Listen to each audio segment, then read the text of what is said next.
Hey guys, tonight we began with a topic the ancient Egyptians took very seriously, and sometimes very weirdly. Sex, from sacred rituals to surprisingly frank poetry.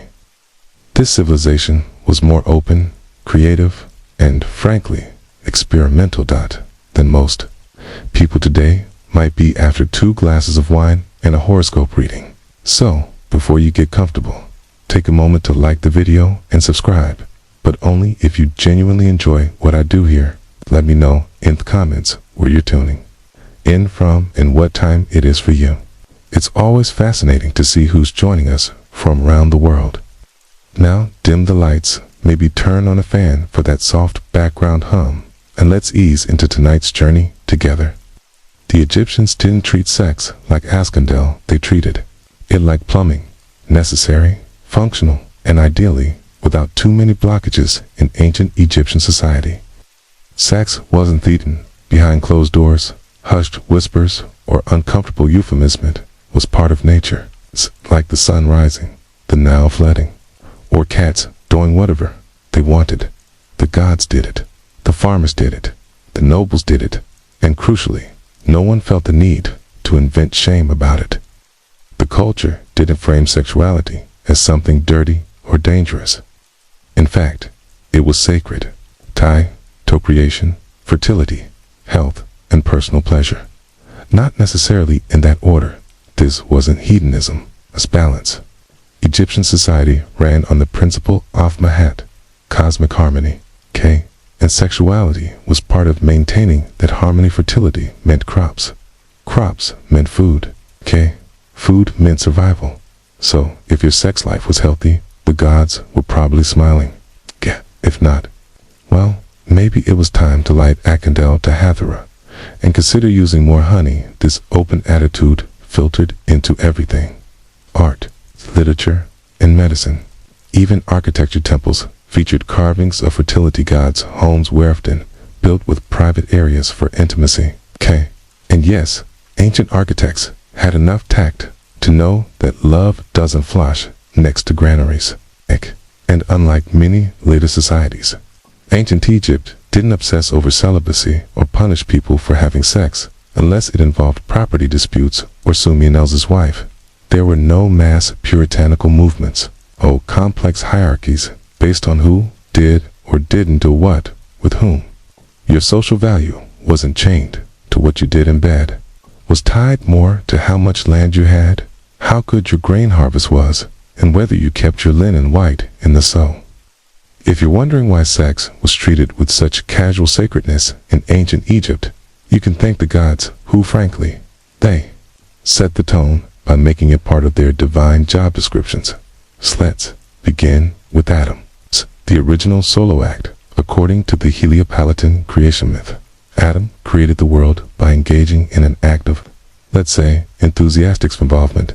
No partner, no help, just pure determination and cosmic alone time. From this, he produced shu, air, and teen moisture, which means the Egyptian universe literally began with a one-god show and bodily fluids. This wasn't scandals, it was revered Adam's generative act was seen as pejorative assertion that life starts with desire. No need for fig leaves or awkward silence. The gods didn't blush. Why should anyone else? Next up, Osiris and Isis, ancient Egypt's royal couple. Osiris was murdered and dismembered by his jealous brother Set. Isis, determined and very committed, reassembled his body. All of it. Well, almost all. One crucial part was missing. So what did she do? She crafted a substitute phallus. Yes, with magic, revived him long enough to conceive Horus. And voila, the divine bloodline continue at this love and excellent time management. Then there's Min, the god of fertility and male potency. He was often depicted standing tall in every sense, crowned with lettuce, holding his most recognizable feature proudly in hand. Dancing statues didn't leave much to the imagination. Shrines to men feature regital lettuce offerings symbolizing fertility, and, well, lettuce was kind of their Viagra. Hathor, goddess of love, music, and drunken joy, was another sensual figure, often nude or semi-nude in depictions. Cheryl presented everything pleasurable about human connection, dancing, desire, and laughter, and seduction festivals in her honor were essentially ancient tender with tambourines. Kiva, the sun god Ra, had moments of reproductive importance, though, usually involving creation through speech or spitting, which is only slightly less weird than Adam's solo performance. The gods modeled sexuality as divine, necessary, and sometimes a little experimental. They didn't separate sacred from the sensual. They merged them. Not every Egyptian was crafting magical fallacies or offering sacred letters to the god of fertility. Most were just normal people with normal relationships, trying to find time for intimacy between feeding the livestock and avoiding crocodilism. Like they are more dramatic gods and occasionally incestuous royalty. The average Egyptian's love life was pretty down to earth. If you were a farmer, a potter, or a linen worker, chances are romantic endeavors revolved around who lived nearby, who made good beer, and still had all their teeth by age 30 standards. But reasonable relations were built on shared labor, shared meals, and ideally shared affection. Couples slept in the same bed, raised children together, and even snuck occasional love note onto a potch. Yes, literal shards of pottery with messages like "I dream of your beauty by night." That's ancient texting, folks. Sex wasn't regulated by priests or political decrees, as long as it was consensual or not. Interfering with your work or someone else's marriage contract, it was your business. Privacy might have been limited. Walls where thin and nosy neighbors were eternal, but intimacy was respected. For many couples, physical affection wasn't hidden. Tomb painting semites showed husbands and wives touching tenderly, holding hands, or standing face to face, and not in thethes. It's purely ceremonial. Kind of, okay? These were people who genuinely valued connection. The Egyptians also understood timing. Fertility mattered a lot. The Nile flooded. Predictably, crops had seasons, okay? And so did the human body, okay? Women knew their cycles. Men had herbal tonics, and Devarian had at least one grandmother with unsolicited advice involving honey and onions. Contraception, while not foolproof, was part of life. So was midwifery. There were even pregnancy tests involving barley and emma seeds. If they sprouted after being peed on, congratulations. If not, maybe next year. And if things didn't work out, romantic calendars was possible. No trials, no public shaming, just a split of property, an heir return to separate bread ovens. If you're imagining ancient Egyptian weddings with veils, bouquets, and uncomfortable uncles doing the crocodile dance, you might want to scale it back a lot. The truth is, in ancient Egypt, getting married was delightfully low effort. All you needed was a house, some bread, and mutual tolerance. A shared bed didn't hurt either. There was no ceremony, no priest, no registry office, number 47 plate, catering menu with chicken, lamb, or divine mystery stew. If two people agreed to live together and shared resources, food linings, maybe a goat society accepted them as marrying. Just like that, done no wedding dresses. Either women wore the same linen garments they wore every other day, usually white, something mesplated. Always breathable. No rings, no vows, no emotional groomsmen with speech crawls. Ancient Egyptian relationships didn't need pageantry. They needed practicality. You've got chores to dufter. All the barley is not going to thresh itself, that said. Couples did sometimes write up marriage contracts, especially in later periods. These were basically ancient prenups. Who brings what into the household? Who keeps what if things go sideways? Occasionally, the contracts even spelled out penalties for bad behavior. If you hit me, you owe me silver. Not quite romantic, but very efficient. The marriage contracts also reinforced women's rights. Something ancient Egypt was surprisingly advanced about. Women could own property, initiate divorce, and take ex-husbands to court if they tried anything funny. If love was blind, Egyptian law most definitely wasn't there. Wasn't a honeymoon per se, unless you count collapsing after a big feast and hoping no neighbors overheard the fun. But intimacy affection, and companionship were clearly valued. Marriage wasn't just a transaction, it was a partnership. Ideally, let's get this out of the when ancient Egyptians valued fidelity, especially in theory and practice. Things were a little more flexible, particularly if you were wealthy, powerful, or had very convincing excuse. Adultery, like many social sins, wasn't always a criminal offense. For everyday folks, it was more of a reputational hazard than a legal disaster. If you got caught cheating, people would talk loudly and probably inverse, but unless someone's livestock or inheritance was directly affected, the government wasn't rushing in to punish your escapades. However, if you were a married woman caught in adultery, the consequences could be harsher socially and economically, if not. Legal Egyptian society was patriarchal, but not aggressively so, and a woman's fidelity was often tied to questions of paternity, inheritance, and her general standing as someone who didn't cause chaos. During harvest season, accusations of infidelity could lead to divorce, public shame, and in rare cases punishment like beatings or banishment, particularly in elite households where family honor was a full-time job. Men, meanwhile, had more wiggle room. A married man sleeping with an unmarried woman mostly shrugged off a married man with another married woman. Now that was messy, especially if the other husband was important and not. And jealousy has never been confined to any 1st-century texts from the New Kingdom. Mention moral expectations and the importance of a good reputation. In some stories, adulterers are described as foolish or dishonorable, while others suggest that a man who sleeps with another man's wife will have a tragic fate, usually involving curses, impotence, or angry gods. With Jackal had still the absence of strict laws against adultery. In most periods, is telling the Egyptians didn't feel the need to legislate every affair. They relied more on shame, gossip, and the occasional passive-aggressive song lyric. It worked about as well as you'd expect. A marriage broke down due to infidelity. The divorce process wasn't overly complicated. Property would be split, and the community would collectively pretend they weren't watching. With interest, children typically stayed with the mother, especially if they were young. If your first reaction to hearing that Egyptian pharaohs married their sisters is a horrified, "Wait, what? You're no Toloni." Most modern humans respond the same way, but in ancient Egypt, sibling marriage among royalty wasn't just tolerated, it was expected. Romantic? Not really. Political? Absolutely.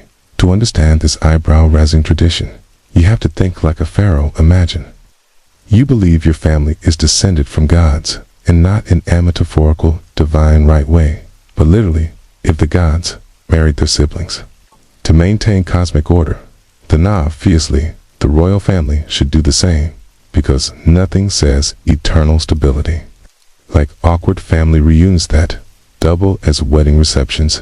This wasn't about attraction, it was about power, consolidation. Pharaohs didn't want outsiders, even noble ones, gaining access to the throne. Marrying a sister or half-sister kept the bloodline pure and the assets in-house essentially royal. Egypt ran on a combination of divine mythology and dynastic trust issues. The most famous pharaohs followed this tradition. Tutina, for example, was born from a brother-sister union, a fact confirmed by modern DNA analysis, and spoiler alert, it didn't turn out.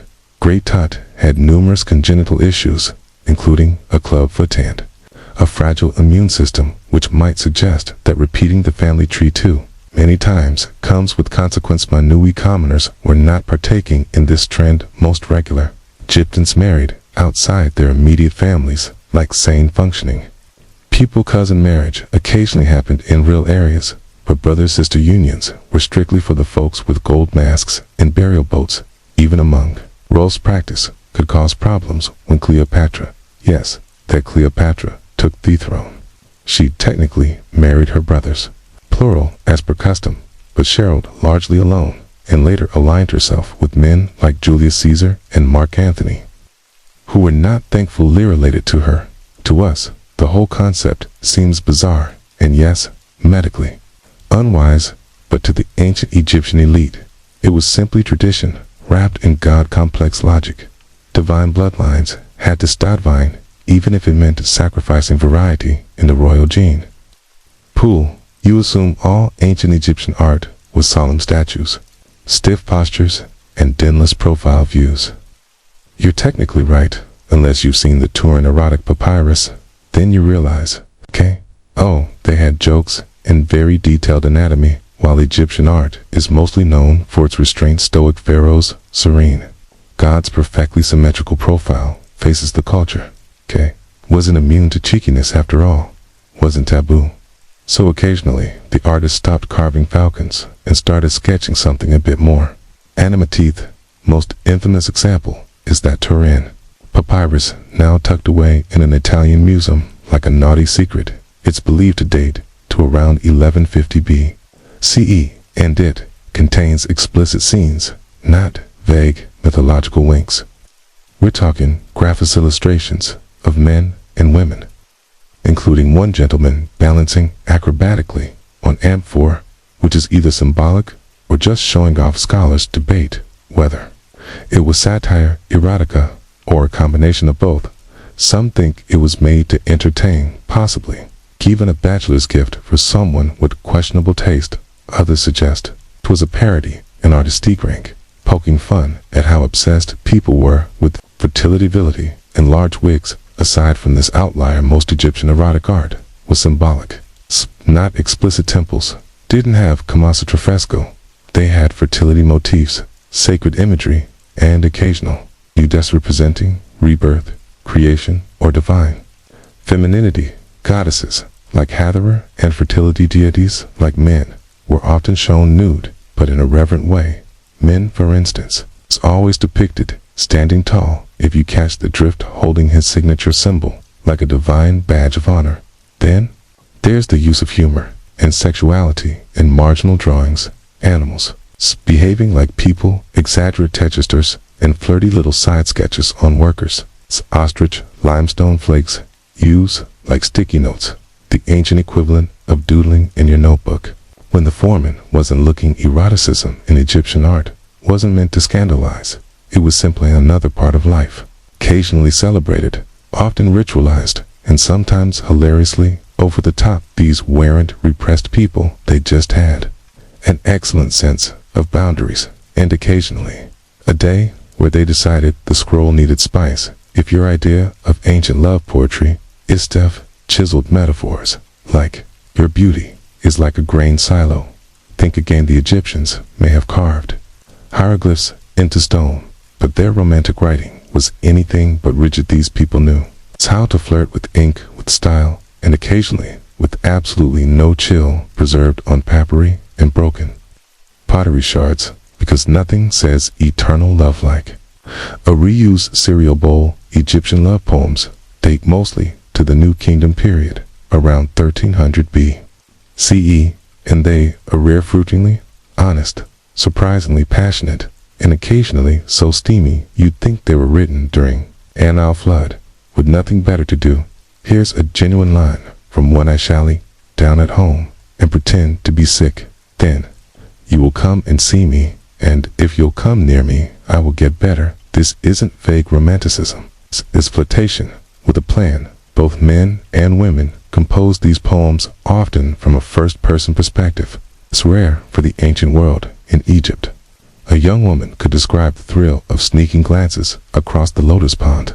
A young man could wax poetic about how her voice was better than beer. That's the kind of devotion that deserves a monument.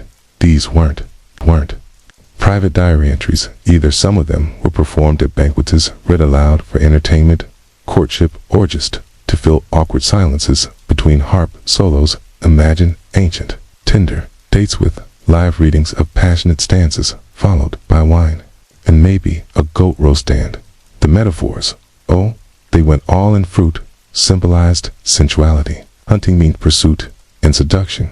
Gardens and rivers were, well, not always a Buddha-Greek culture. Its poems weren't afraid to mix earthy, grounded affection with cosmic-level adoration. Desire wasn't something to be repressed. It was to be sung about, written down, and possibly recited. by that one cousin who will Alizrad too slowly. When you think of aphrodisiacs, you probably imagine oysters, chocolate, or wine. Not salad, but in ancient Egypt, if someone brought you a bouquet of lettuce, weren't thinking about fiber. They were flirting specifically. They were invoking Thepor, Men, the Egyptian god of fertility, who for reasons that are equal parts symbolic and suspicious was closely associated with Roma lettuce. Yes, Roma, not just your average Kaiser garnish. This stuff was sacred. The reason, well, unlike the floppy-leafed varieties tossed in sad lunch bowls today, Egyptian lettuce stewed upright and oozed a milky white sap when cut, and if that didn't trigger some highly suggestive divine symbolism, nothing wooden-seeing priests looked at that and thought, now that is clearly the embodiment of male potency. Naturally, lettuce was regularly offered to men during fertility rituals. His statues typically featured him in a, let's say, alert state, holding his signature tribute in one hand and a lettuce stalk in the other. Word historians have had a field day with that pairing for centuries. At fertility festivals, worshippers would present bundles of lettuce at his temple, hoping to gain his favor for increased virility, a healthy pregnancy, or just a bit of romantic luck. Men was basically the ancient Egyptian version of a dating app algorithm. Worship him correctly and your chances might improve. Interestingly, there's evidence that the lettuce was also believed to have medicinal properties, particularly for promoting sexual health. Whether it actually worked or just led to fresher breath before date is debatable, but symbolism stuck. And this wasn't just a passing trend. Lettuce appears in hieroglyphics and even offerings in tombs, as if to say, please ensure I continue enjoying pleasure in the afterlife, and maybe pack a salad. It's worth noting that the ancient Egyptians were big fans of natural symbolism, from the Nile's life-giving floods to the lotus flower's daily blooming cycle. The physical world mirrored their spiritual beliefs. So when a vegetable starts acting a little extra, you best believe it got promoted to mystical status when it came to preventing pregnancy. The ancient Egyptians employed methods that were imaginative, herbal, and casual. Without access to modern science, they relied on natural substances, accumulated wisdom. Texts like the Ives Papyrus, one of the earliest surviving medical documents dating to around 1550 BCE, one of the more infamous prescriptions in crocodile dung mixed with honey and sourdough. This concoction was inserted vaginally as a form of barrier contraceptive, while modern readers can recall the ideas not entirely without logic. The mixture likely created an acidic or obstructive environment. Whether it was effective is unclear. Whether it was unpleasant is easier to guess. More promising was the use of a casagummal plant extract that, as later science confirmed, ferments into lactic acid, a compound that does in fact have spermicidal qualities combined with other ingredients like honey and dataset formed a kind of early pessary. It's one of the few ancient remedies that could arguably pass a very lenient clinical trial. These methods suggest that Egyptian women, who had notable legal and medical agency for the time, took active roles in managing reproductions. Use of these materials would have been common knowledge among midwives, healers, and women within the household. There were also ritual and spiritual approaches. Women might appeal to fertility deities like Isis, Hathor, or Bees, seeking either conception or its delay, magical amulets, and incantations. Whereas that, alongside practical remedies, blurring the line between medicine and religion, as was typical in most aspects of Egyptian life. In addition to preventing pregnancy, Egyptian texts contain instructions for inducing narration, treating infertility, and even early pregnancy detection using barley and immigraines exposed to urine, a method surplusly accurate in some cases in the absence of modern tools. These practices reveal a culture deeply invested in understanding and influencing the human body. They, like in microscopes, but not intention. Fertility was a matter of life, death, economics, and divine favor, and while some of their methods may now seem outlandish signposts behind them. To plan, to protect, to prepare is strikingly familiar in ancient Egypt. Virginity wasn't a badge of honor, a social currency, or a fragile family heirloom to be guarded at all costs. In fact, it wasn't really a big deal at all, more like a passing footnote in the grander narrative of life, which mostly revolved around crops, inheritance, and not angering the gods before breakfast. There's no known Egyptian word for virgin in the moralistic ceremonial sense. The closest you'll find are terms that mean young woman or uninitiate, which is less purity culture and more hasn't had the time. Yet, no torches were lit, no ceremonies performed, and no mothers-in-law inspecting linens like they were looking for counterfeit currency. This wasn't because the Egyptians were scandalous libertines. It's just that they had a far more functional approach to sex. It was seen as part of life, like eating bread or avoiding hippos. Important, yes, sacred sometimes, but nothing that required a purity certificate stamped by a temple priest for women. Value came from things like fertility, loyalty, and whether she could run a household without the roof catching fire. Her sexual history, mostly her business marriage, wasn't about sealing a chaste deal. It was about forming a reliable alliance that could ideally survive tax season and plague us off course. Modesty existed. People didn't walk around advertising their conquests in papyrus scrolls, but the kind of ritual obsession with virginity found in later societies just didn't materialize her. No cloistering, no dowries based on moral performance, no Uncle McKingward speeches about virtue. Even Egyptian religion offered little support for the whole purity panic. The goddess had a patron of love music, and wine was openly sensual and extra malign both had. By anyone's opinions, the gods were far too busy managing creation and cosmic balance to weigh in on who had done what, when, and with whom. In the end, virginity in ancient Egypt was treated for what it is, a temporary condition, not a lifelong regimen. Frankly, they seemed more concerned with who could bake good bread and whether your father had a reliable roof to offer, because when you live in a desert surrounded by crocodiles, you learn pretty quickly what really matters and what absolutely doesn't. Ancient Egyptian society didn't publish rainbow flags or hold parades, but it also didn't seem particularly troubled by the existence of same-sex relationships. There were no official laws condemning them, no public stonings, and most tellingly, no frenzied temple sermons about the end of civilization brought on by two men sharing a bedroll. In short, they noticed but didn't panic. The most discussed example is that of Nile, Hotep, two high-ranking officials buried together in a shared tomb at Saqqara. Their tomb features intimate artwork, the pair embracing, touching noses, a gesture equivalent to a kiss, and generally behaving like a couple, whose biggest argument was probably about linen colors. The inscriptions referred to them as overseers of the manicurists, which sounds innocuous until you realize that they were clearly close enough to be buried as one household unit. Were they lovers, roommates? With exceptional Boundisi brothers, unusually fond of holding hands, scholars still debate.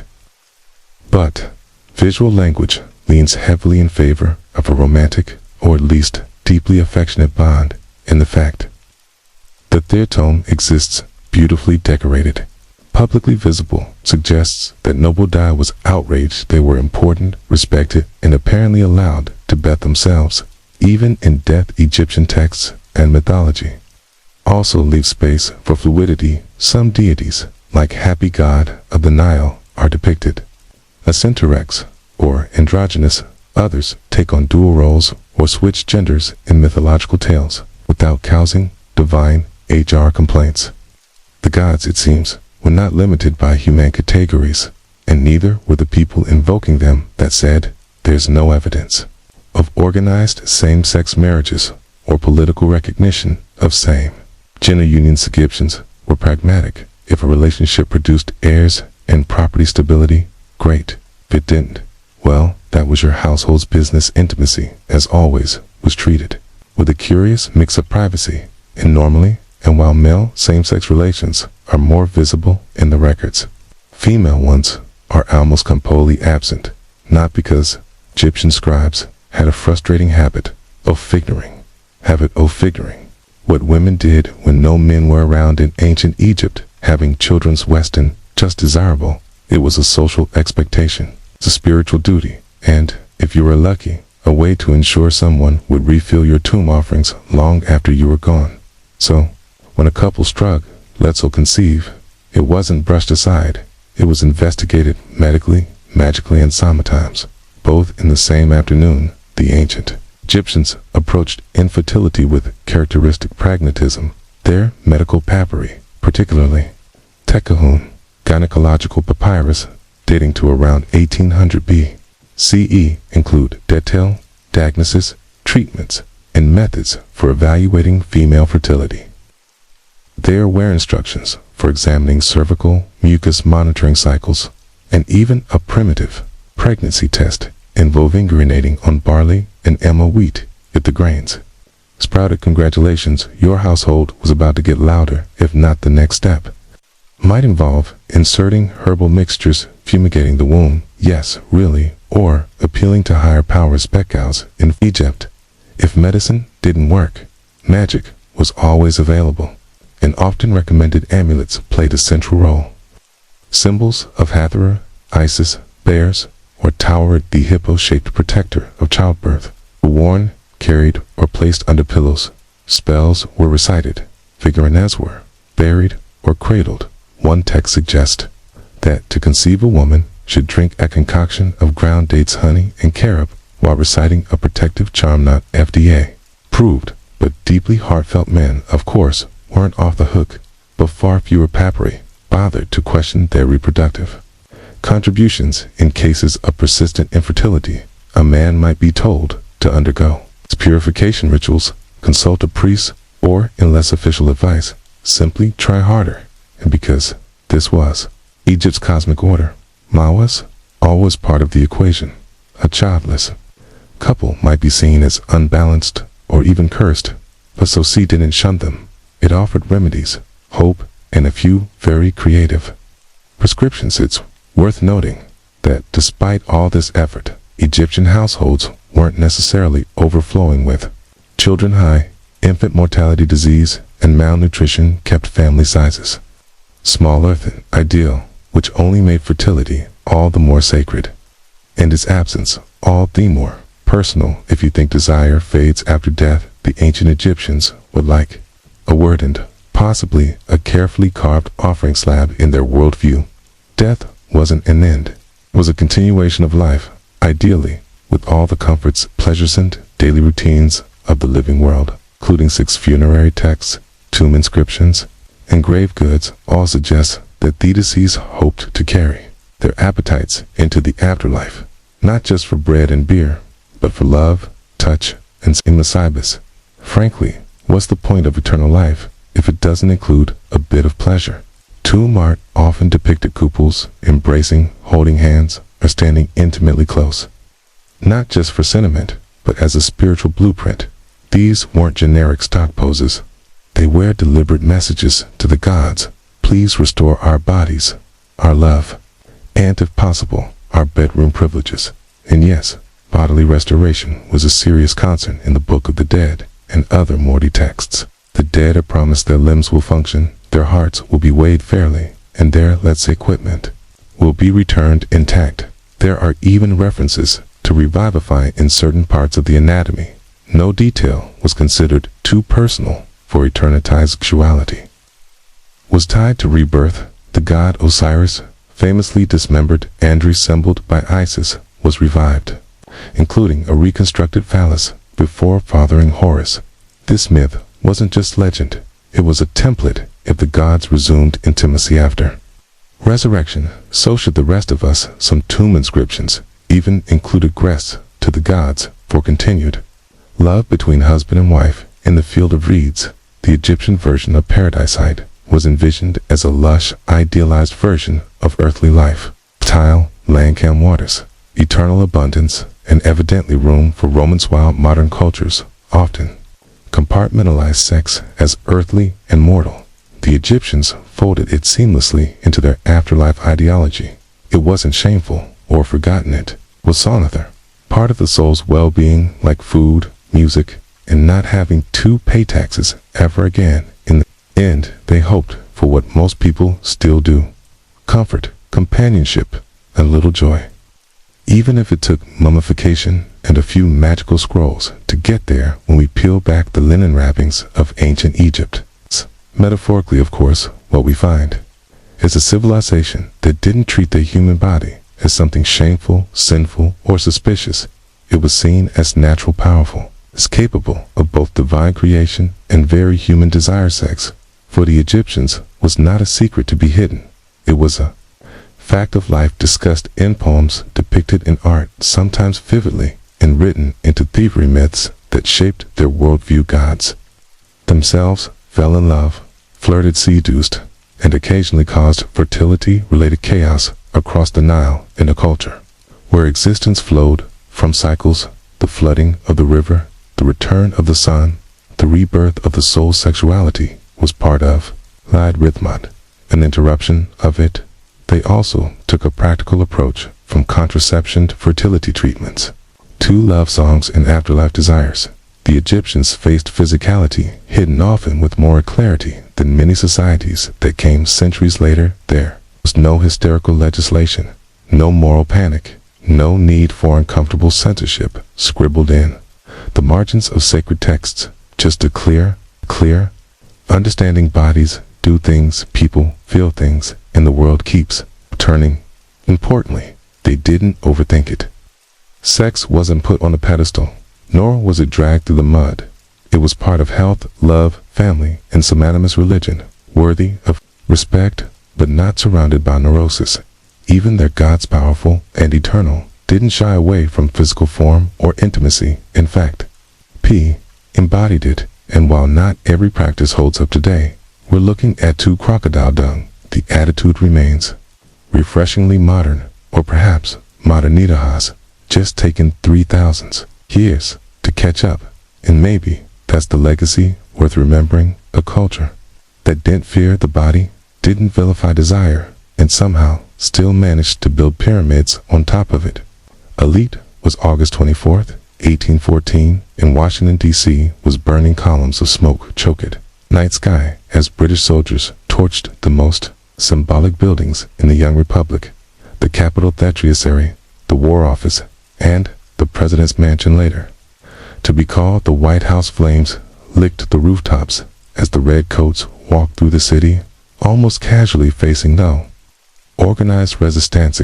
Capitol, barely a teenager in political years, was defenseless. The humiliation was complete. The world watched in disbelief, and America blushed with shame.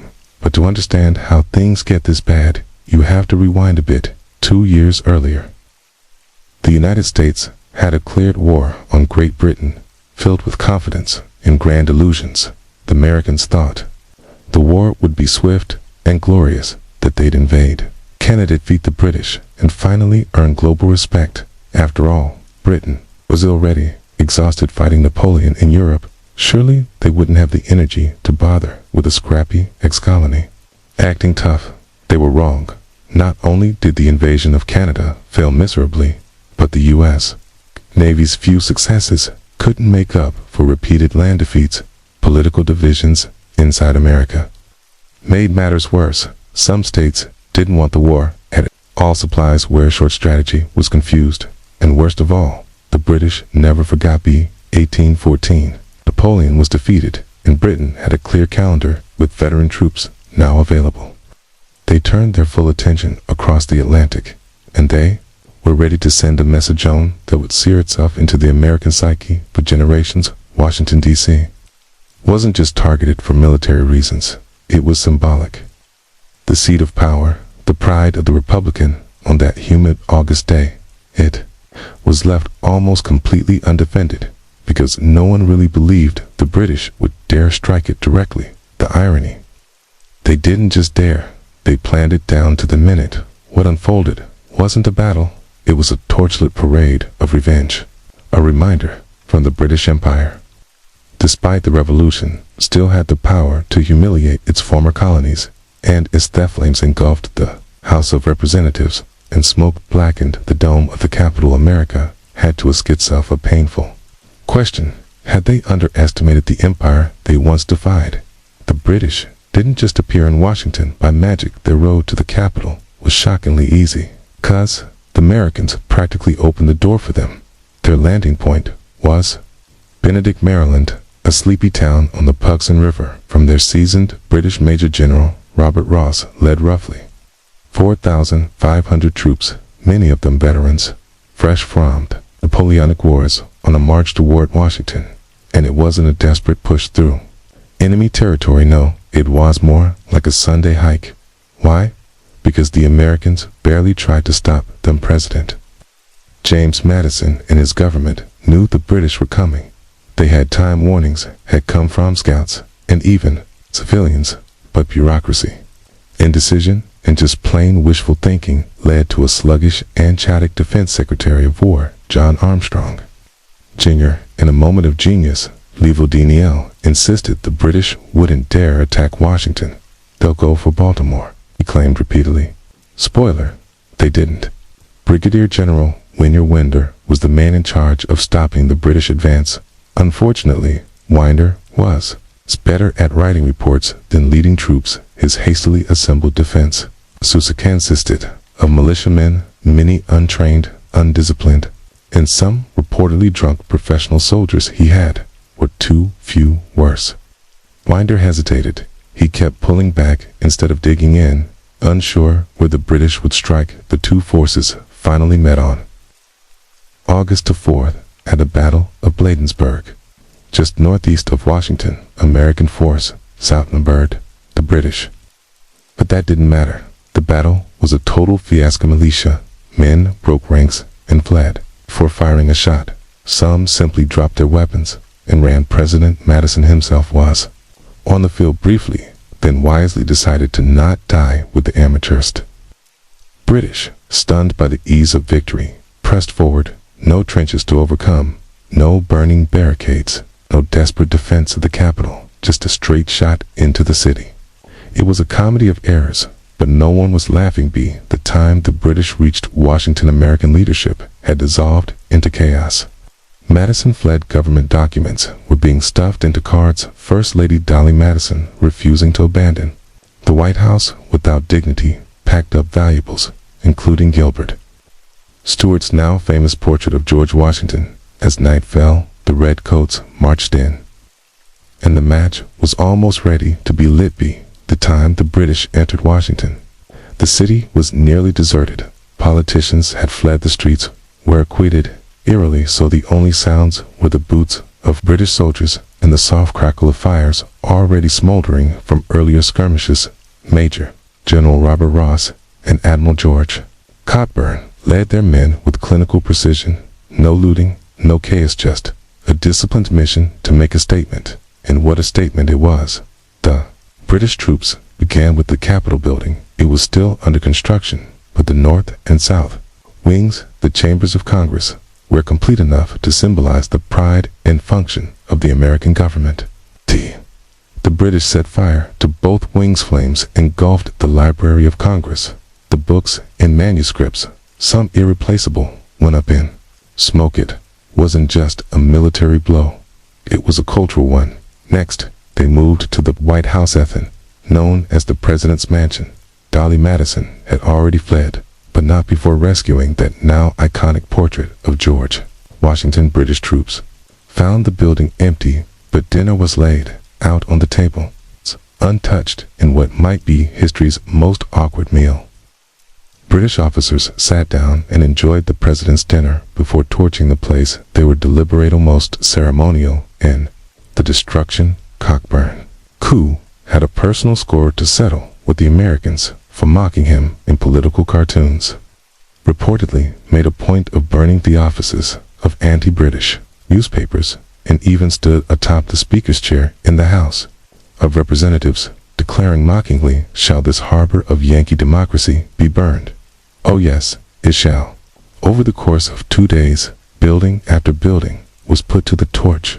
The Treasury The War Department, the Navyard, the arsenal, even the bridge across the Potomac was burned to prevent counterattacks.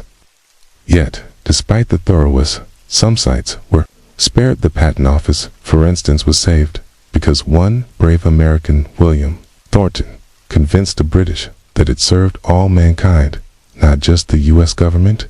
The destruction wasn't random, it was surgical, and it was meant to humiliate the British. Weren't trying to conquer Washington, they were trying to shame my tent with each building that collapsed in flames. Their message grew louder. This wasn't just a raid, it was a punishment, and the smoke would linger far beyond the chest. As the British settled into their fiery conquest of Washington, something strange happened. The sky darkened, winds picked up, then came the thunder. A violent, freakish storm, what some later called a hurricane, slammed into the capital. It was as if nature herself had disappeared. City had suffered enough. Torrential rain poured down, extinguishing many of the fires. The British had set high winds, tore roofs off buildings, and even lifted cannons off the ground. A British soldier was reportedly crushed by flying debris. The storm grew so intense that British officers began to fear it was a divine judgment, a punishment for burning a defenseless city. And then, almost prophetically, a tornado ripped through the heart of D.C. Yes, a literal tornado tore through the center of town, flinging carts and debris like matchsticks. Buildings collapsed, trees snapped in half, and British soldiers were thrown to the ground, confused and shaken. British command, already preparing to leave, took this as a clear sign their message had been delivered. To stay longer might be tempting fate.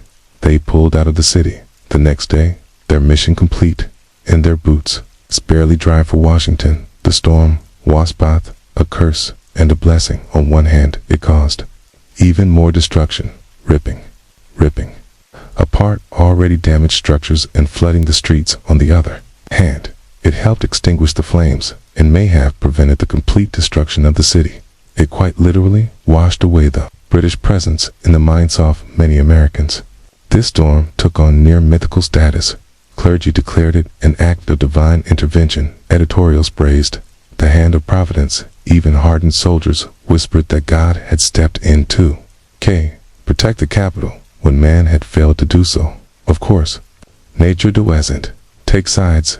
The storm didn't rebuild the city or restore lost lives, but symbolically, it marked a turning point. The fires were out, the British were gone, and what remained, smoking ruins, wet ash, shattered pride, was still American. The storm became a strange kind of salvation. In the absence of military strength, Washington had been spared by something else, something uncontrollably liberating, and, perhaps, in its own way, redemptive. The worst was over. Rebuilding the soul of a nation. That was just beginning. The British had left. The fires were out, the storm had passed, but what they left behind wasn't just a shined rubble. It was psychological devastation. Washington, D.C., lay in ruined. Capital was a blackened shell. The president's mansion was little more than a scorched frame. Government offices were good at their contents, scattered or destroyed for many Americans, especially those in the capital. The destruction felt like a second revolution, except this time it was the enemy who marched through. Triumphant lithe nation faced a haunting question: should Washington remain the capital? Many believed it was over. The arguments seemed logical. Washington had always been compromised, built in a swampy patch of nowhere to appease southern states. Now, after being embarrassed and burned to the ground, it looked like a failed experiment. Some in Congress pushed for relocation. Philadelphia, New York, or even Baltimore could serve better. Cities with actual defenses, cities with dignity intact, but others pushed back. Among them was a determined President James Madison. Despite fleeing the city during the attack, he returned quickly, vowing not to tolerate the humiliation stand. He was joined by his wife Dolly, who had become a symbol of grace, under fire for her rescue of national treasures.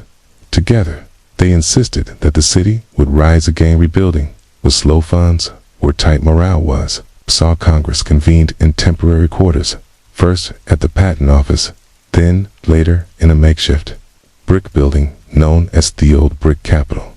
Every session reminded lawmakers of what had been lost, but the burning of Washington had sparked something unexpected resolve.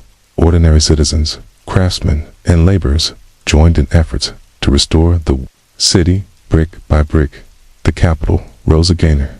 Chittick, Benjamin Henry Latrow, returned to oversee the restoration, his desert sinklot improvements. Stronger materials, grander visions.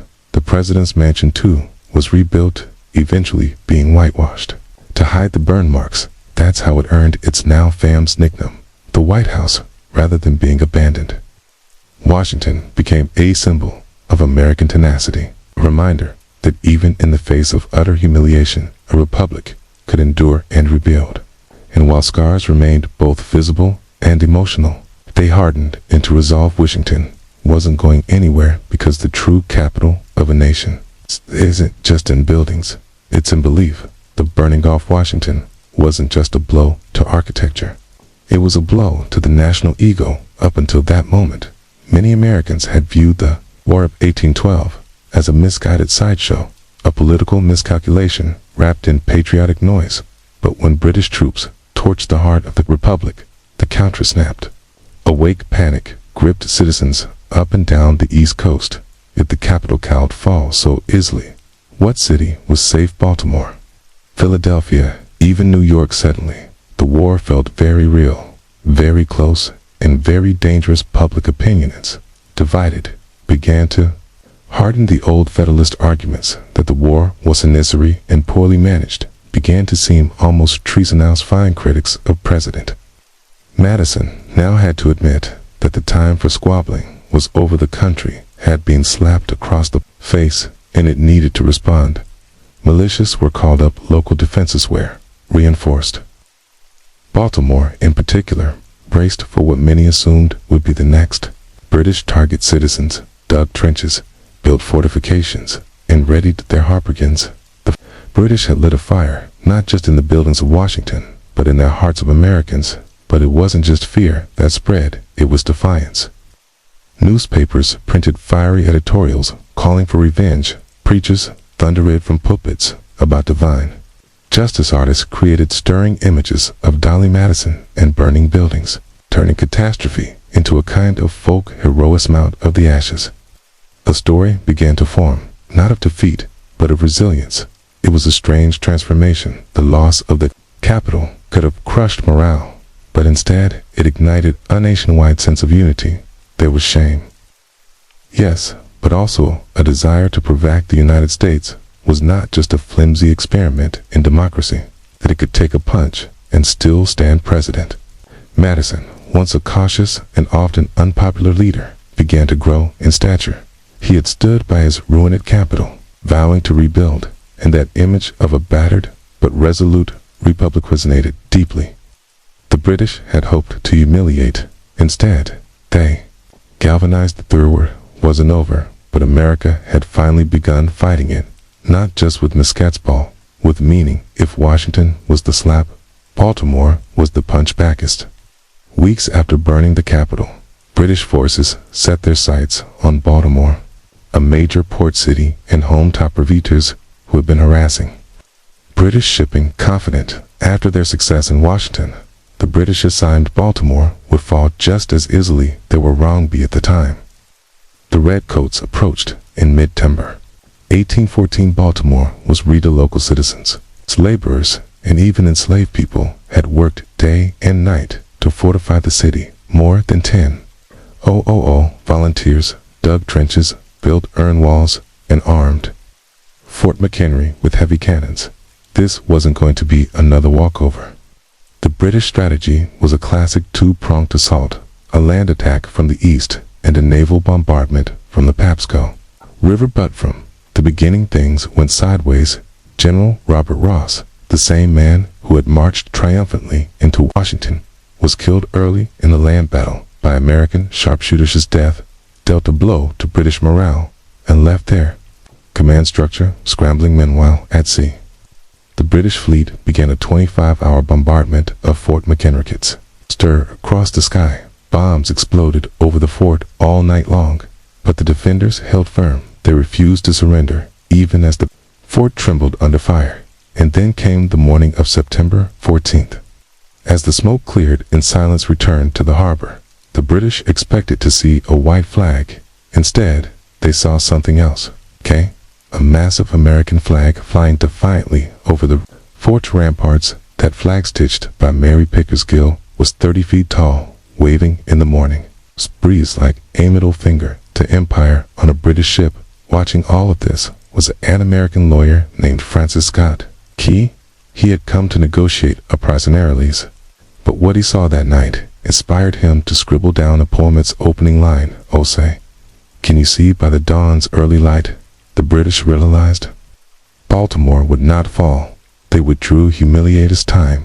It was American resilience on display, not in speeches, but in grit trenches, and a stubborn refusal to yield. Baltimore has survived, and in doing so reignited belief in the American cause. A burned capital had sparked the fight, but a bombarded fort lit the flame of identity. After Baltimore, everything changed. The United States had gone from being embarrassed on the world stage to suddenly holding its ground.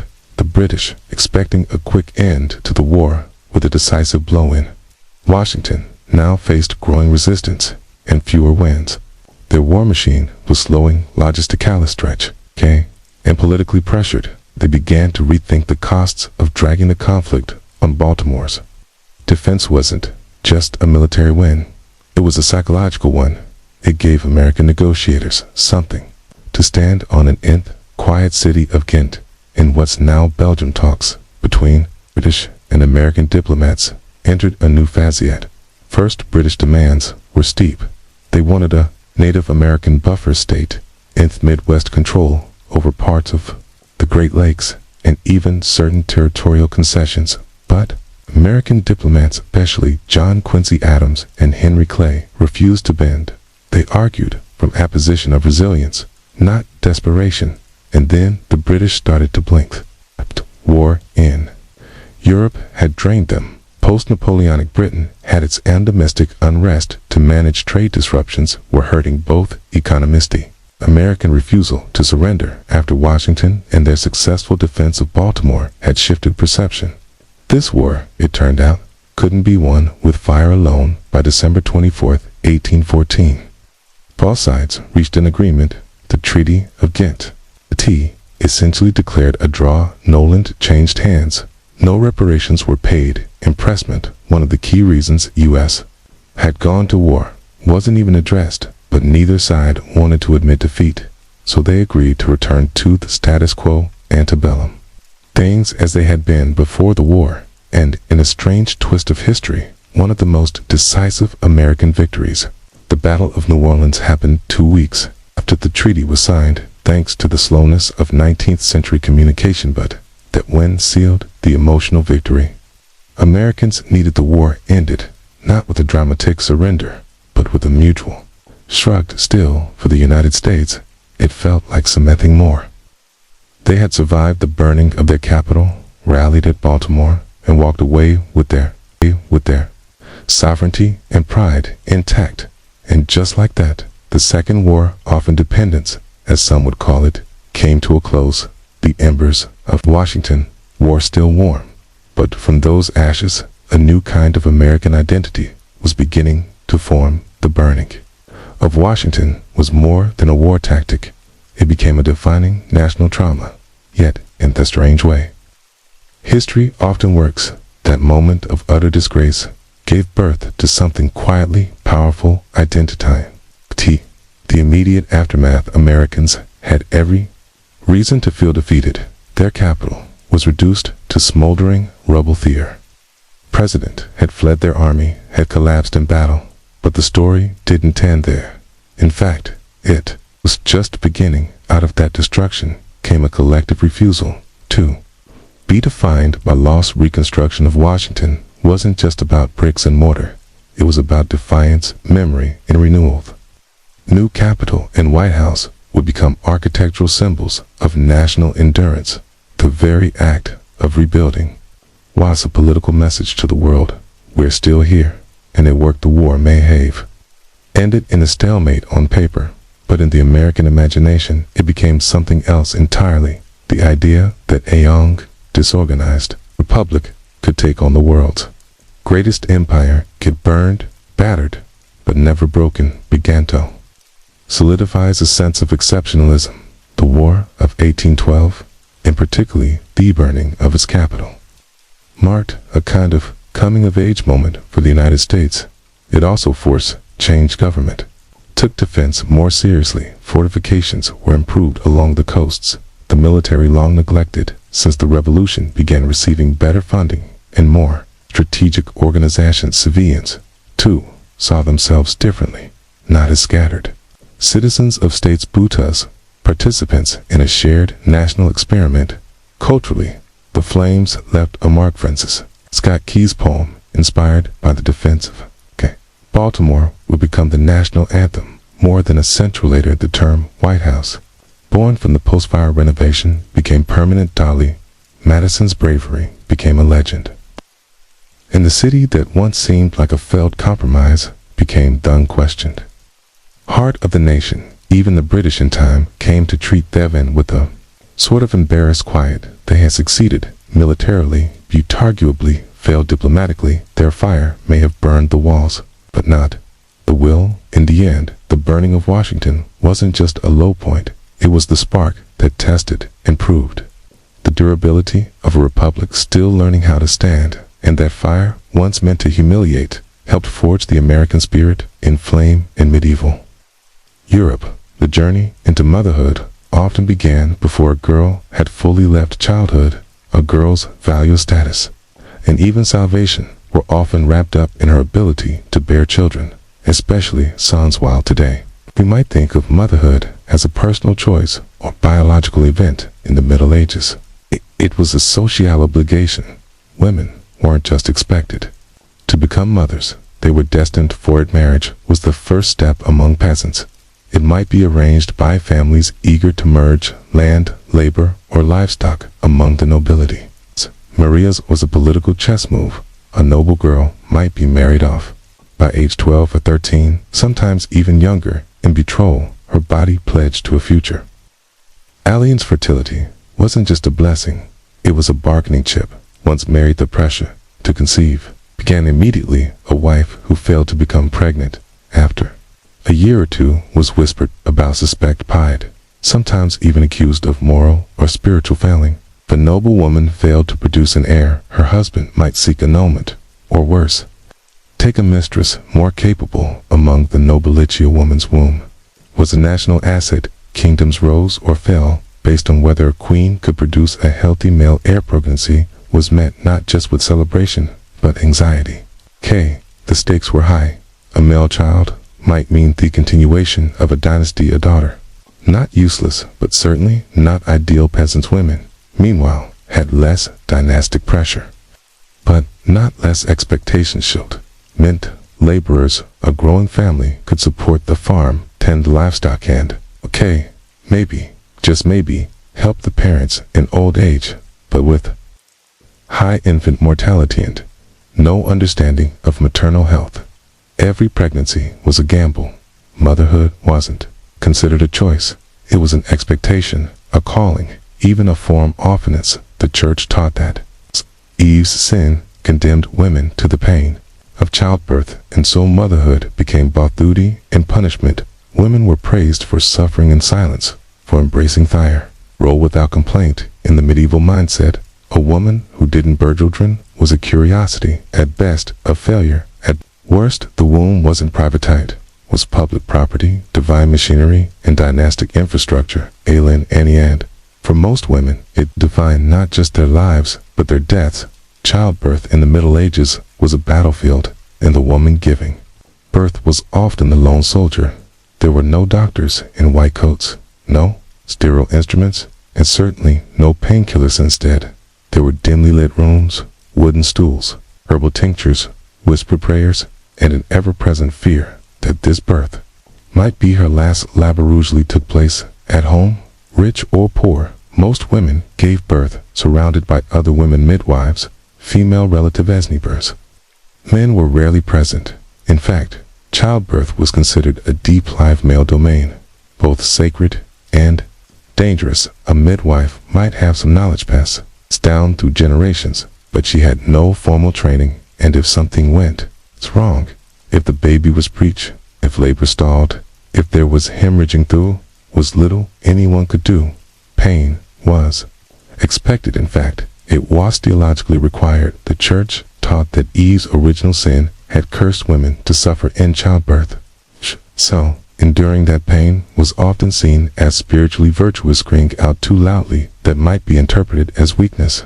Or worse, Sensum tried to ease the suffering. Herbal concoctions made from poppy, mandra, or henbang might dull the edge of the agony, but they were unreliable and sometimes dangerous. More often, women relied on saints' charm sand ritual.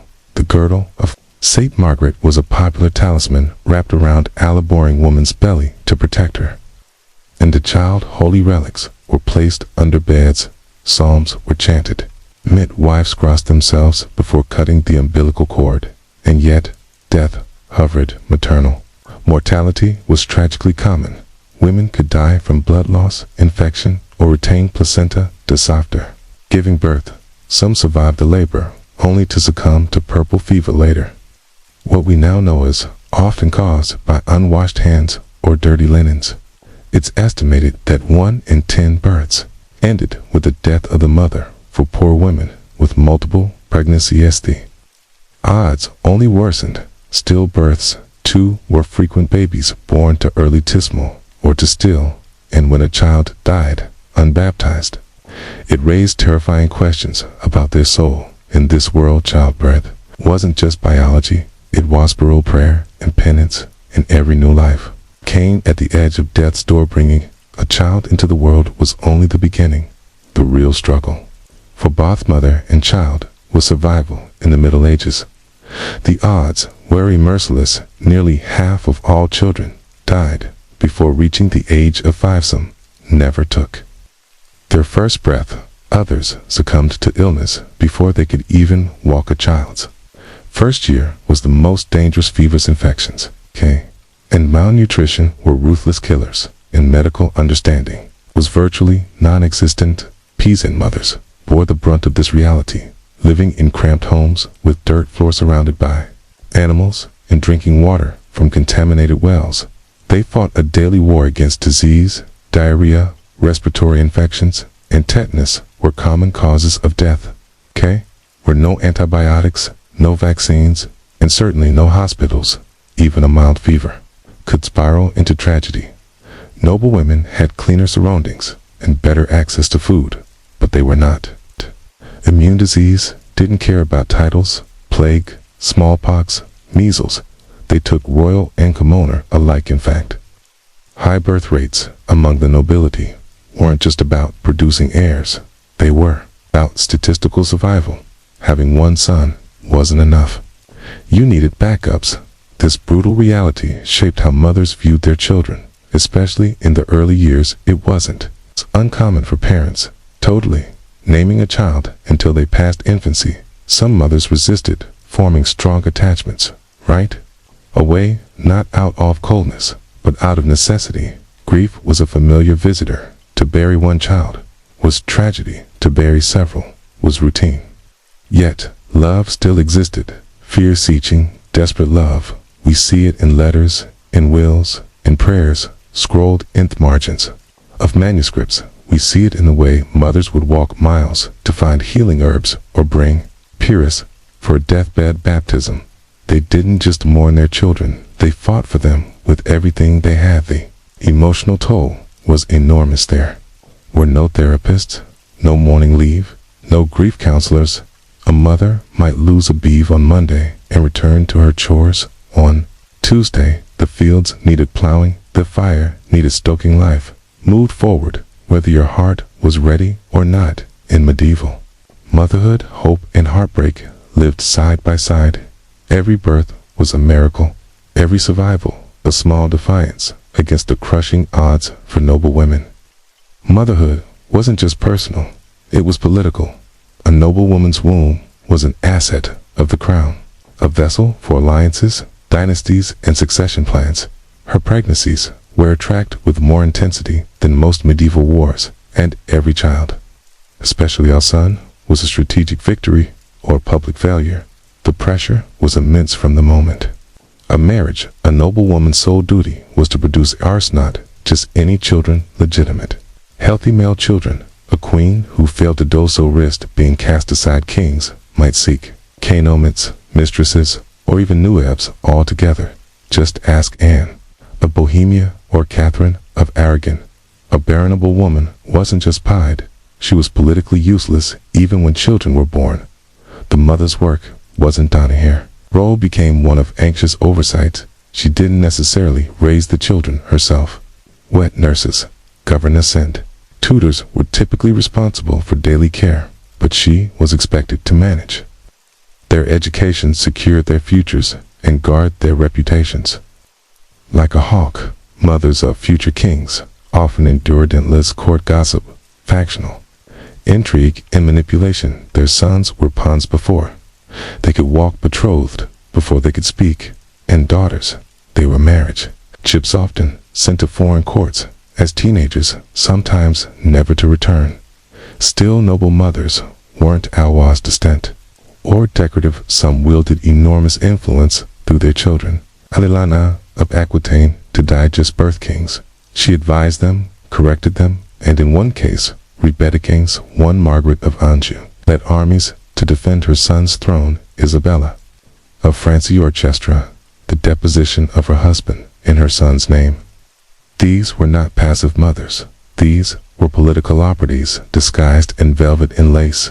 Motherhood also came with heartbreak, stillbirths, deeds, assassinations, and exile.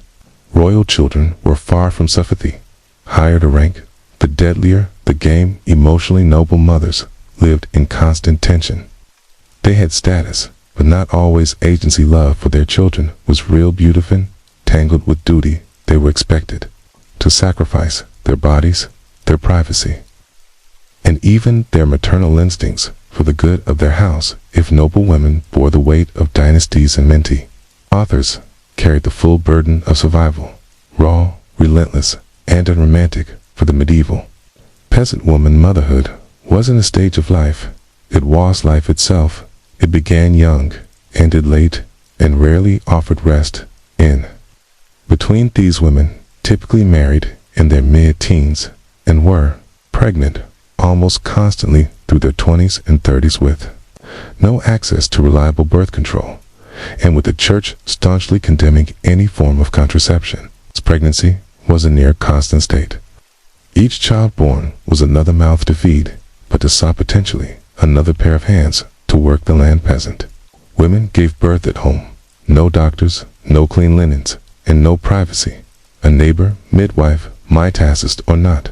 Some women gave birth alone in barns or fields, returned tolaboring within hours, and hoped not to bleed out under the sky. Death during or after child worst in comedy, and no one issued apologies for it.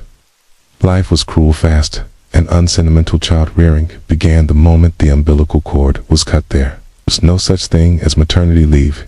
Infants were swaddled tightly and either carried on the mother's body while she worked or left in cradles near half were supervised by older siblings or none at all. Crying wasn't coddled, it was a sound absorbed to the rhythm of daily toil. Mothers taught their children by example how to feed chickens, gather firewood, weed gardens, and patch clothes. Even toddlers were expected to fetch water or carry messages. Every child needed token tribute. Childhood, as we think of it, innocent, protected, full of toys, and schooling, simply didn't exist. And yet, despite the hardship, there was affection. Mothers sang lullabies, braided their daughters' hair, whispered prayers as they tucked children beside them. On shared straw beds, love was expressed through food, through warmth, through sacrificial mother, giving her portion of bread to a hungry child. A mother walking barefoot, so her son could wear her only pair of shoes to church. Peasant motherhood was a masterclass in endurance. These women carried not just babies, but burdens, firewood, expectations, and loss. Their backs bent with the weight of a world that never paused, even when they buried a child, and still they kept going in the medieval world. Feeding a baby was a matter of both biology and diarchy. For most mothers, especially peasants, breastfeeding was non-negotiable. It was natural, expected, and vital for survival. Formula didn't exist in animal. Milk was risky and often contaminated. A mother's body was the only likely nubiescent. Mothers breastfed their babies for as long as possible, often, well, into toddlerhood, because they had to. Breastfeeding not only nourished the child, it also acted as a form of rudimentary birth control, slight light delaying the return of fertility, and accidental mercy. In a world of near constant pregnancies, these women work at the fields with infants strapped to their backs, pausing to feed them between planting and harvesting. But in noble households, the rules changed. For upper-class women, breastfeeding was considered beneath their station, physically draining, emotionally inconvenient, and culturally unfitting. For a lady of refinement entered the wet nurse. These were lowest women selected for their health and milk supply, who were paid to breastfeed noble infants full-time. They often lived with the child and formed deep maternal bonds, sometimes stronger than the one between mother and child. The church had mixed feelings about this. Some theologians worried that a child nursed by a morally impure woman might absorb her sins. Others believed wet nurses were a practical necessity for women who needed to remain fertile and continue producing heirs.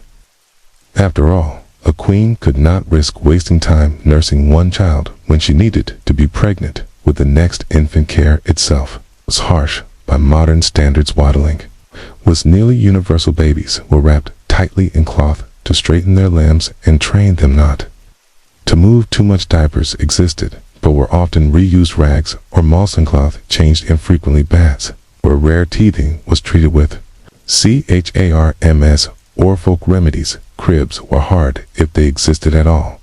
Babies often shared a bed with their parents, increasing the risk of accidental smothering. Sickness struck quickly.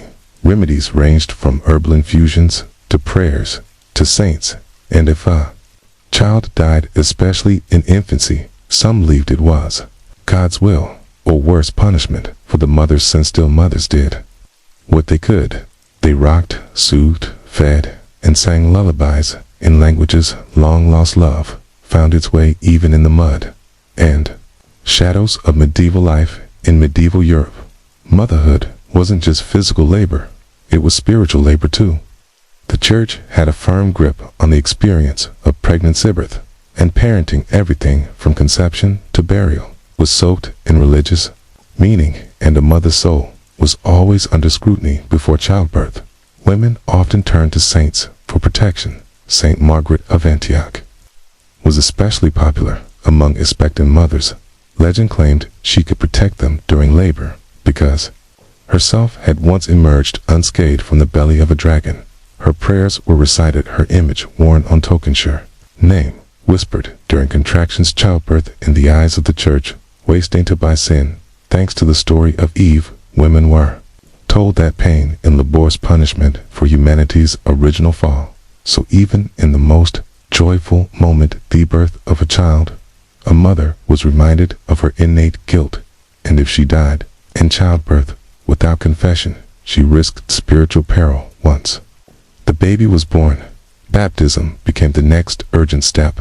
The fear of limbo was real. If a child died before being baptized, many believed their soul would be denied.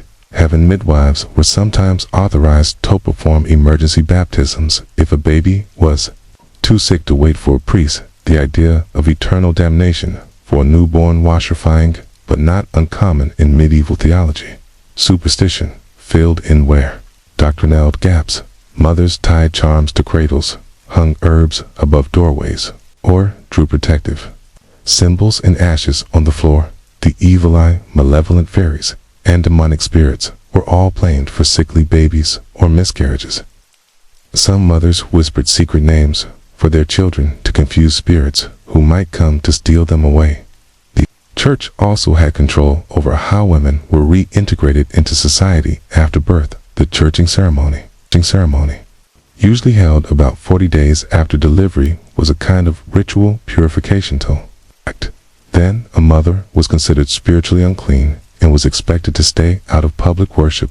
The ceremony was meant to bless and welcome her back, but it was also a subtle rebuke. Childbirth, though necessary, left a stain despite the harsh theology. Many mothers found comfort in faith. Prayer was protection, ritual was reassurance, and hope lived somewhere between the Psalms and the pain. Once a child survived infancy, the next phase of medieval motherhood began, shaping a human who could survive in a brutal world, and this meant disciplining hard truths and often early separation for peasant mothers.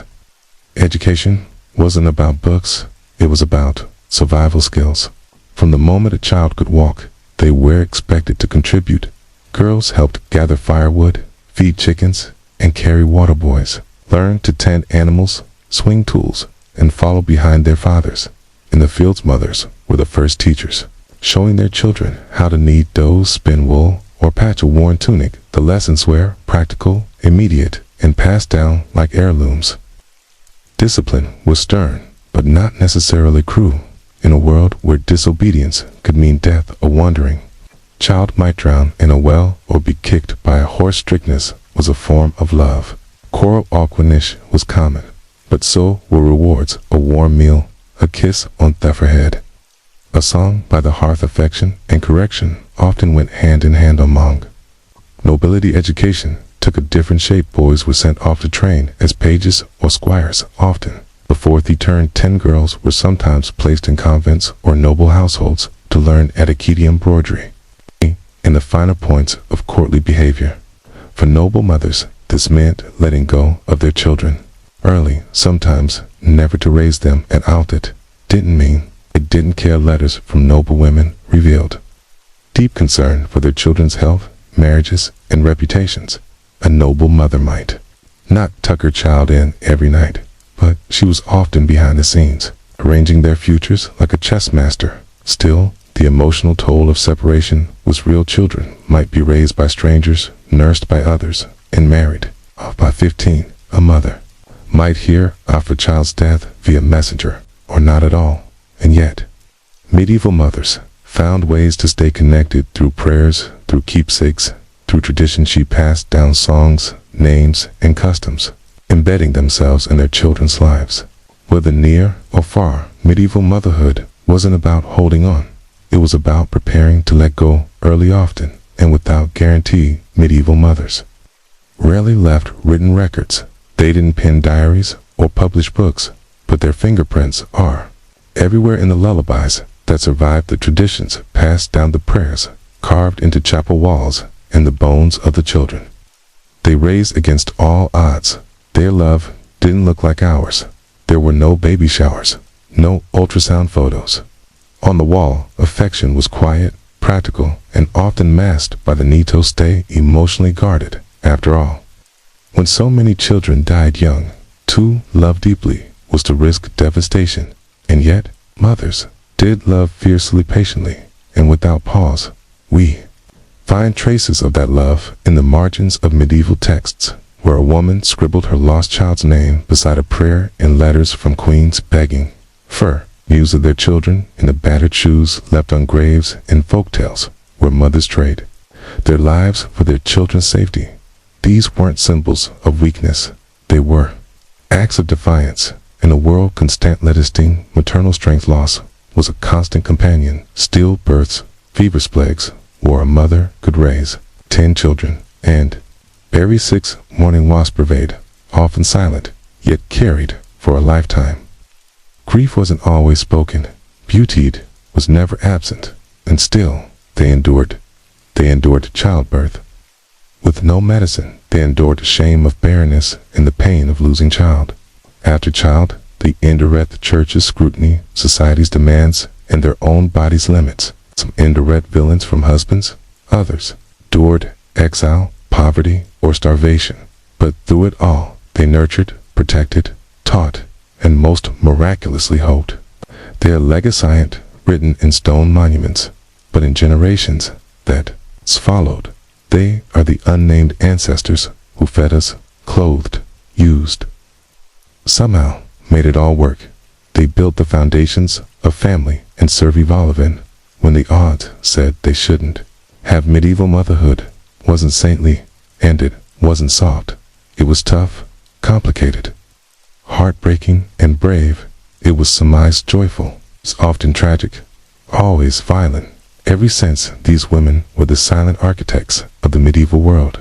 And though history rarely carved their names into its walls, their labor shaped kingdoms, their choices molded futures, and their sacrifices echo into us long after the cradles were emptied and the prayers faded, long before we ever glimpsed the moons of Jupiter or the rings of Saturn. Humanity stared up at the night sky with wonder and very limited tools in the telescopic world. The cosmos was a vast, unreachable canvas. People tracked stars, plotted planets, and marked Theseus, but they did it all with the naked eye, and that eye, remarkable as it is, has limits for most of human history. The sky was interpreted more than it was to deed. Ancient cultures turned constellations into stories.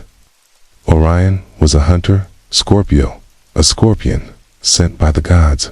The Greeks named wandering lights planets wanderers because they moved differently than fixed stars, but no one really knew what they were. Were they fiery chariots, crystal spheres, divine lanterns? No one had any way to look closer and find out. Observation meant standing under the stars and recording what could be seen. Tools like the astrolabe, developed by Islamic astronomers, helped track celestial motion with surprising precision. The Babylonians and Mayans kept meticulous calendars and predicted eclipses. The Greeks built complex mechanical devices like the anti-their mechanism to calculate planetary positions, but no one could see beyond what the eye allowed, and that meant space remained more mystery than realities. The idea of magnifying vision was at best a curiosity. People understood reflection. Mirrors existed, but refraction, the bending of light through a lens, was still a misunderstood phenomenon. The science of optics was in its infancy, and no one had yet considered applying it to the stars. More importantly, no one imagined that the sky itself could change the heavens were considered perfect, eternal, and unchanging. Aristotle's realm of divinity. The earth, by contrast, was corrupt and chaotic. Belief held back scientific progress for centuries. Why build a device to examine something you already believed to be flawless? And yet the need was there, buried into questions humanity kept asking. What are the stars made of? We do some lights move and others don't. Is Earth truly at the center of everything? Of those questions floated unanswered above a world that had no way to peer beyond its boundaries. No way until glassmakers, tinkerers, and one curious Dutchman changed everything long before anyone dreamed of peering into the stars. Ancient people were already bending light, just not intentionally. In fact, their earliest lenses were likely accidents. Transparent crystals, like a quartz or beryl, could naturally magnify objects when shaped just right. These stones, polished and rounded by hand or nature, would occasionally reveal something curious. Objects looked larger when seen through them. To our ancestors, it must have seemed like magic. By the first millennium BCE, the Assyrians had crafted what we now call the Nimrud lens, a piece of rock crystal possibly used to magnify or focus light. Its exact purpose is debated. Was it part of a scientific tool or just decorative for girdles? It proves one thing: humans had started to notice that light could be manipulated. Fast forward to ancient Rome, where reading stones appeared hemispherical pieces of glass placed directly on text to enlarge the letters beneath. They were the precursors to magnifying glasses and a direct link in the evolutionary chain of optics. These tools didn't explore the sky, but they gave humanity a hint. Sight could be enhanced. Yet the real leap came not in Rome but the Islamic Golden Age. In the 10th and 11th centuries, a polymath named Ibn Haytham, known in the West as Al-Hazan, revolutionized the study of light. Human building telescopes, but his work laid down the theory of how they would one day work. Al-Hazan conducted experiments, glass mirrors, and water to understand how light traveled and bent. He proposed that vision wasn't sent out from the eyes as many believed, but rather that light entered the eyes in a sight so obvious today it's hard to believe it was once controversial. His book of optics laid out principles, refraction and reflection, defining the science of light centuries before Europe would rediscover it.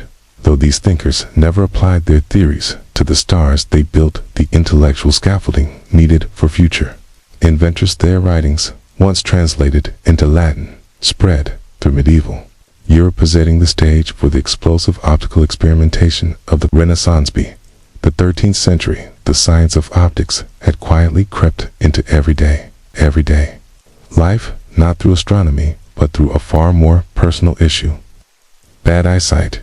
In the bustling workshops of Italy, particularly around Venice, glassmakers began crafting lenses to help aging monks and scholars read their manuscripts.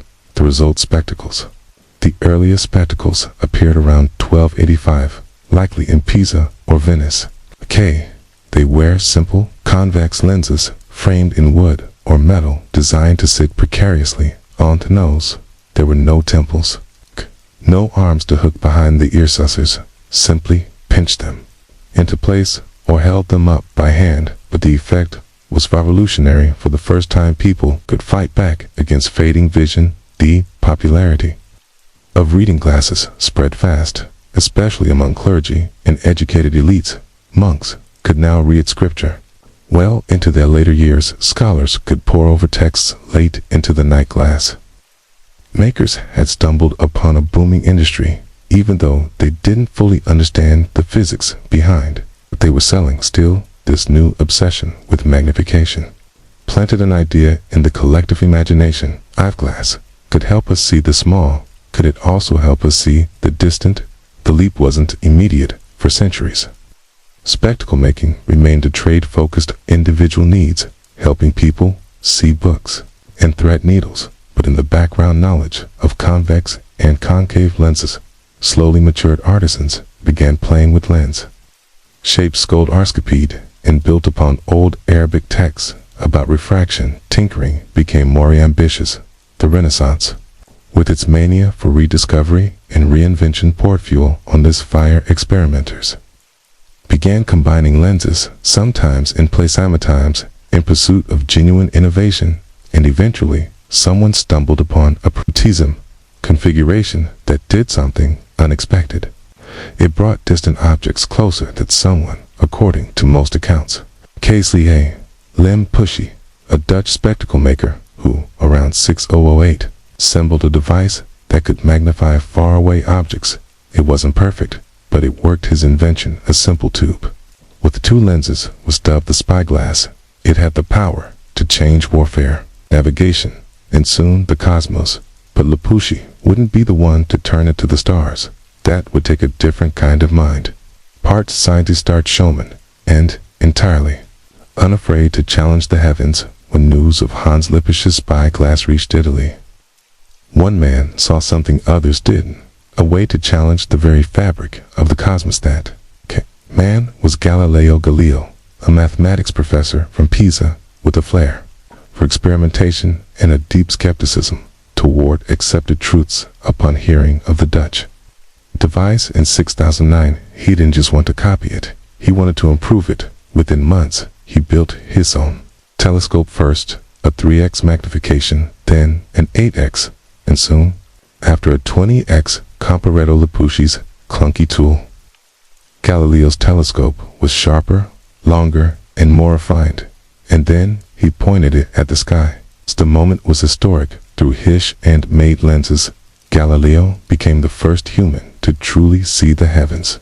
What he found shattered the delicate divine perfection taught by Aristotle and defended by the church. The moon, for instance, was not a smooth, glowing sphere.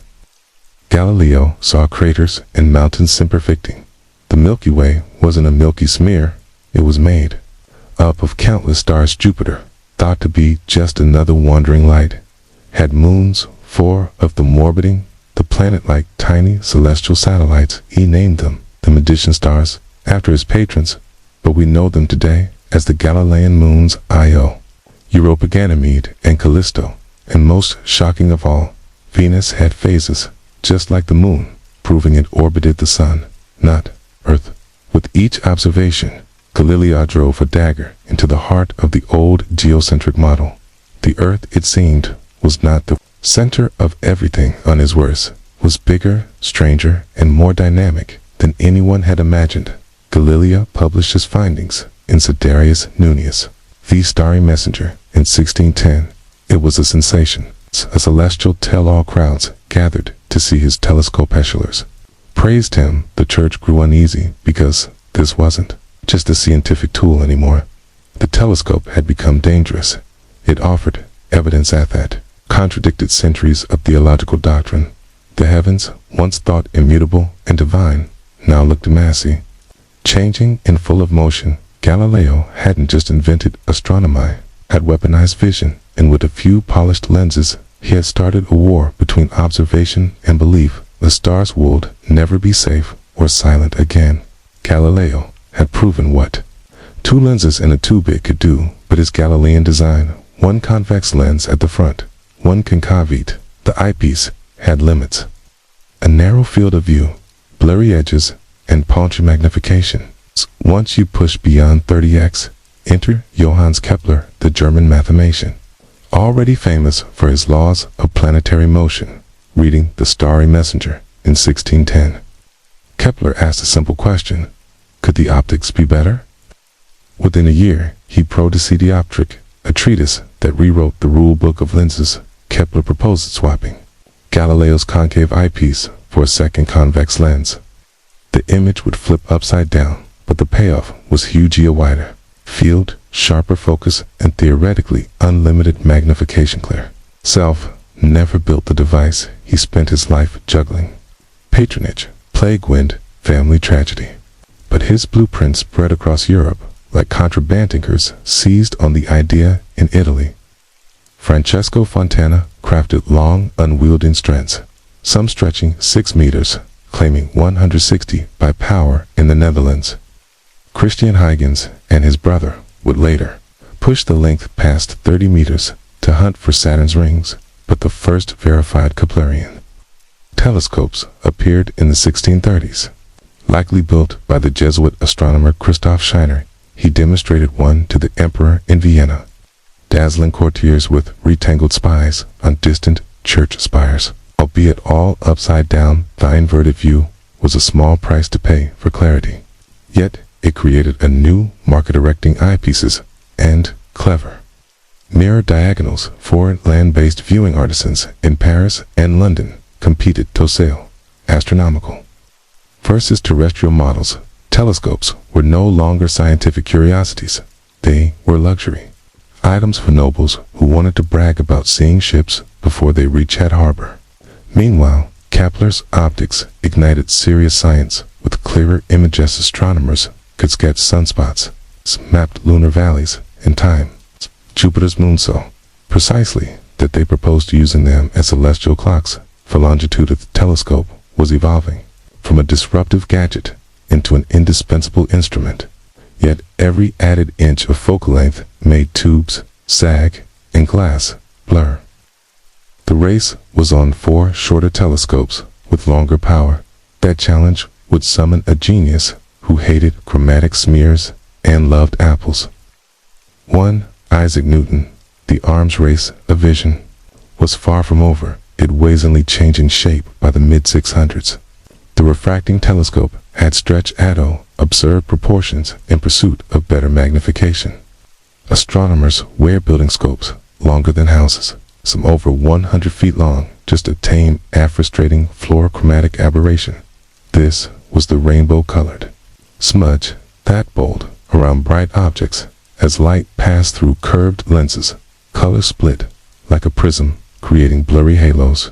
No matter how carefully a lens wash shaped, the colors refused to behave. Enter Isaac Newton, a man who not only understood the problem but also refused to tolerate it. Newton's already famed focal quilas and gravity turned his razor-sharp intellect to optics solution. Stop using lenses altogether. In 1668, Newton introduced something radical, the reflecting telescope instead. A bending light through glass used a curved mirror to collect and focus it. Mirrors didn't split light into rainbows. They didn't need to be hundreds of feet long.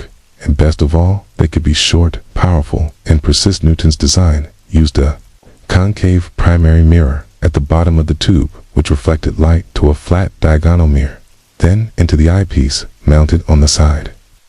It looked nothing like Galileo's spyglass, but it worked.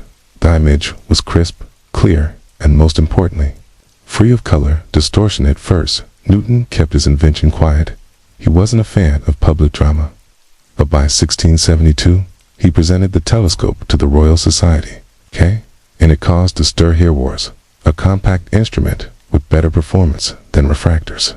Many times its size, observers could now study Jupiter's belts, Saturn's rings, and the rugged lunar surface with stunning detail, and from a backyard, not a cathedral rooftop. Still, the reflecting telescope came with its own challenge. Making a perfectly parabolic mirror was difficult.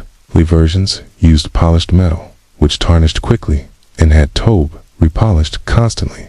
But the core idea was revolutionary in its potential. Undeniable. Ten's invention didn't replace refractors overnight, but it cracked a telescope wide open. Astronomers now had two competing paths: lenses or mirrors. And as mirror technology improved, Newton's quiet rebellion would reshape the very architecture of astronomy. The universe hadn't changed, but the way we saw it just took a leap forward. By the 18th century, telescopes had escaped the hands of individual tinkerers and entered the age of national pride.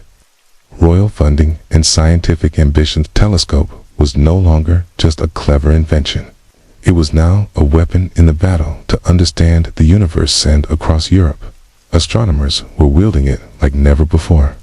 One name towers above this era: William Herschel, a German-born musician turned self-taught astronomer, moved to England and became obsessed with the night sky. With the help of his brilliant sister Caroline Herschel, he began building massive reflecting telescopes in his backyard.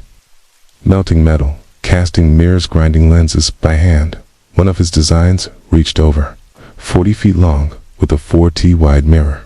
It was the largest telescope in the world at the time, and with it, he made history. In 1781, Herschel discovered Uranus, the first new planet found since ancient times.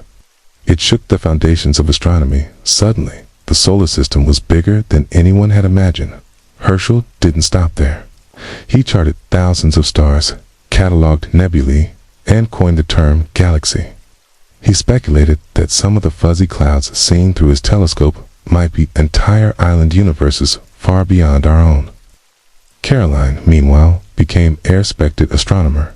In her own right, she discovered several comets, refined star charts, and published groundbreaking catalogs.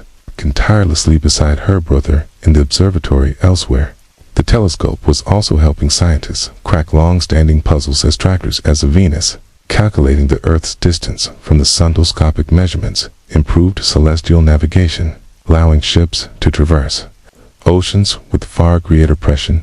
Naval empires, quite literally, depended on the sky.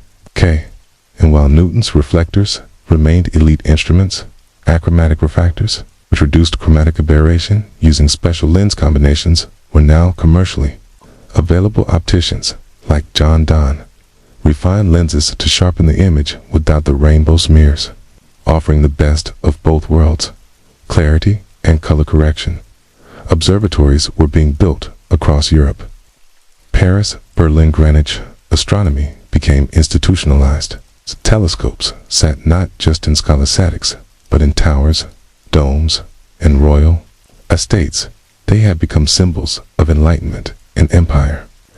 This was the golden age of stargazing, when the telescope wasn't just expanding our view, but our very place in the cosmos. The 19th century dawned. The telescope entered its industrial phase. What began as handmade tubes of brass and glass now became precision-engineered instruments of steel, bronze, and cast iron. The science, mapped by candlelight, was now being charted by the rising might of factories, railroads, and empire. The biggest shift sized telescopes were getting enormous in Ireland. A wealthy astronomer named William Parsons, the third Earl of Ross, constructed what was then the largest telescope on Earth, completed in 1845. The Leviathan of Parsonstown boasted a mirror 6 feet in diameter and a tube 50 feet long, suspended between two massive masonry walls. Looked more like a siege weapon than a scientific instrument. But it worked. With it was Parsons observed the swirling structure of what was then called the Whirlpool Nebula, now known as M51, and made one of the first sketches resembling a spiral galaxy. He had no way of knowing how far away it truly was, but drawing alone hinted that the universe might be full of systems like our own, far beyond the Milky Way. Meanwhile, other observatories sprang up in France. Russian and American astronomers. We are no longer lone geniuses in cloaks, but salaried researchers with assistants, budgets, and government grants. Telescopes began moving westward toward drier air, clearer skies, and higher altitudes. One of the most famous was the Lick Observatory in California. Built at top Mount Hamilton in 1888, housed the largest refracting telescope ever constructed, with a 36 in objective lens. Not to be outdone, the Yerkes Observatory in Wisconsin followed in 1897 with uneven, longer refractor. Still the biggest of its kind to this day, but refractors were nearing their limit. The lenses sagged under their own weight. Glass this big couldn't be perfectly cast or supported. The future once again pointed to Mirror's. Engineers began experimenting with silver-coated glass, which is lighter and easier to maintain than Newton's old metal mirrors. Reflectors, once overshadowed by their lens-based cousins, were making a comeback. At the same time, photographing entered the equation for the first time. Telescopes weren't just for viewing the heavens, they could record them. Astronomers began capturing long exposure images of stars, nebulae, and planets, seeing deeper than ever before. The age of observation was ending. Age of data had begun. As the 20th century unfolded, the telescope transferred from a tool of vision into a machine of revelation, no longer limited to what the eye could see.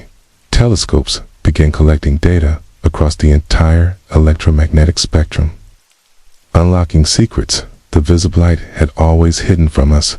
The revolution began at the top of Mount Wilson in California, where George Ellery Halley spearheaded the creation of the Hooker telescope. Completed in 1917 with a 100-inch mirror, was the most powerful telescope of its time, and into that mirror stared a young astronomer named Edwin Hubble in the 1920s. Hubble's the Hooker to peer into the Andromeda Nebula. What he discovered changed everything. Andromeda wasn't a cloud within our galaxy. It was a galaxy itself, one of millions. Hubble's works demolished the idea of a small, static universe. The cosmos, it turned out, was vast, expanding, and ancient beyond measure. Soon even the atmosphere became a limitation. Earth's air blurred starlight and blocked much of the electromagnetic crack. So, in the latter half of the century, telescopes began climbing higher into balloons, planes, and eventually orbit. In 1990, NASA launched the Hubble Space Telescope, namesake tribute, orbiting above Earth's distortive atmosphere after an initial hiccup with its mirror. Hubble went on to deliver the most detailed images of the universe ever captured. Pillars of gas, dying stars, infant galaxies stared deeper in tea time than any human eye ever had. And Hubble was just the beginning. Radio telescopes like those at Arecibo and the Very Large Array in New Mexico allowed scientists to listen to space infrared. Telescopes revealed cool hidden objects cloaked in cosmic dust. X-ray telescopes detected black holes devouring matter. Each new type of oscilloscope revealed a new layer of the cosmos. Then came the James Webb Space Telescope, launched in 2021, far more sensitive than Hubble. Designed to look back over 13 billion years to the dawn of galaxy formation. Just an eye in the sky, but a time machine built of gold mirrors and deep mathematics from from Galileo's shaky wooden tube to space-faring observatories cooled by liquid helium.